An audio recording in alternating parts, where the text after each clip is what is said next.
What's this piece of shit? What's this? Huh? What's this, mother? What's this? Huh? What's this? What is this, mother? Huh? What's this?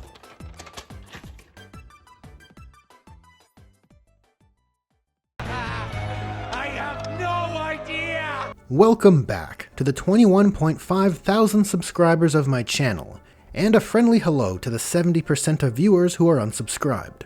Hey, that's down 6% from last time. Nice. Today I wish to share with you a very simple question.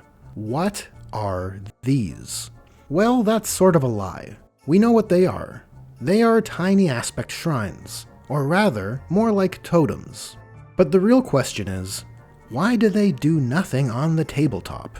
Various units have similar small accessory pieces as part of their units with accompanying rules, such as the Neurotyrant's Neuraloids, which allow it to extend its synapse range. The Terminator Squad's Teleport Homer, which allows the unit to use the Rapid Ingress stratagem for free. Or how about the Battle Sisters Squad's Cherub, which gives you a miracle dice after the unit performs an act of faith. And it's not just Imperium units here. Take a look at the Orc Commandos Bomb Squig and Distraction Grot, providing a mortal wound mechanism and a 5-up invulnerable save versus ranged attacks, respectively. And even the familiar of the Genestealer cult's German Scientist provides a once per battle ability. Regrettably, for the elite warriors of the elite Eldar, this isn't the case. Which is absolutely stupid. Somehow, these Aspect Shrine totems have no rules in-game. It's terribly lame, and in this video, I'll explain why.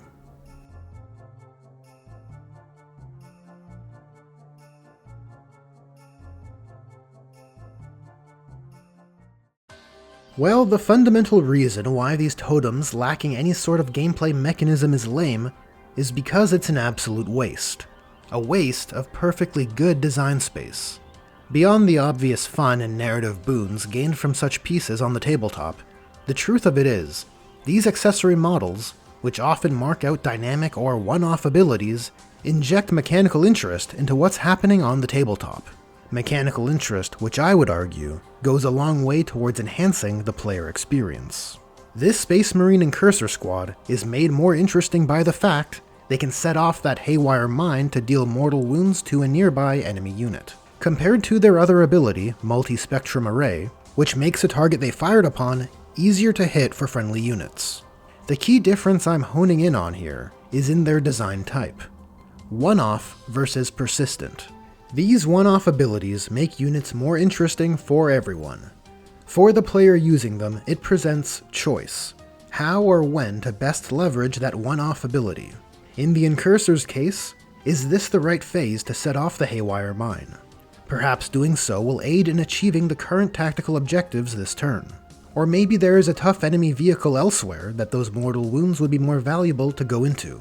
And for the player playing against them, it makes the Incursors more dynamic. Should I charge the Incursor Squad and risk the possibility of suffering those mortal wounds?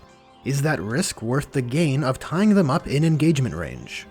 That Haywire Mine certainly discourages charging with vehicles and using the tank shock stratagem, but maybe it's worth trying to bait the Haywire Mine so it's used and no longer something for me to worry about in the battle going forward. All of these considerations, all of those tactical choices, only come into play because the unit has a one-off ability. The other reason why these doodads lacking any gameplay mechanics is lame relates to theme. You see, Eldar are by their very nature a very elite army. Not only are they superlatively skilled, but they also have the whole dying elven race shtick going for them as well, and so it's reasonable to conclude they should be one of the most elite factions in the setting. This comes to a head with their specialist warrior classes, or rather, aspects. The Eldar Aspect Warriors should be a cut above, in a class of their own as it relates to their specialty, and I think one-off abilities which leverage these aspect totems serve the purpose well. This is a design space which is ripe for harvesting. I could imagine Howling Banshees and Dark Reapers possessing a one-off ability to boost their offensive output. Lethal and sustained hits seems pretty fit for purpose.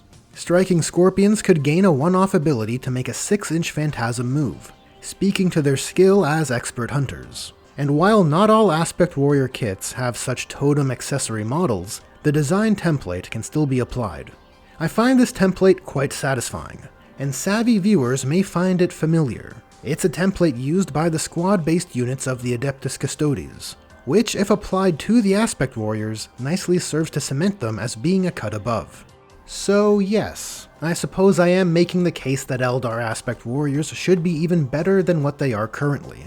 And before everyone loses their minds, there are two things to consider. Firstly, that Eldar Aspect Warriors are still fundamentally Eldar bodies. It's not hard to destroy 5 wounds of toughness 3. Well, that's excluding the Exarch squad leader, which usually has 2 wounds.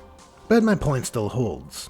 And secondly, I couldn't care less about preserving GW's sacred charts. And it's not because I don't care about game balance. It's because these charts are dumb. And they're dumb for many reasons, but in this case, it's because that being the results you see here, are all relative.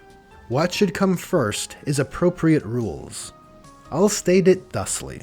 Give units the rules, which are evocative of how they ought to be. Rules which accurately abstract how they operate narratively. Then, once that's in place, you can increase the cost of those units so that their appropriate potency comes at the exclusion of their quantity, which can then be fine-tuned relative to other factions. But rules which provide the appropriate potency should come first. Or, alternatively, just commit to giving units, which ought to be elite and potent, rules which are inadequate, and then lower their points so they can be taken in excess until they start winning at the rate which you feel has good optics. Well, that's a wrap on this one. If you enjoyed this video, there are buttons for liking, sharing, and subscribing. Thanks for watching, and a special thanks to Julius Maximus, as well as my other generous patrons and channel members. So, what do you think of enabling these Aspect Shrine tokens to serve as once per battle abilities? And if you have any suggestions for such rules, I'm all ears, as I may end up making something for such a purpose in the future. Anyways, thanks again for watching, and I'll catch you in the next one.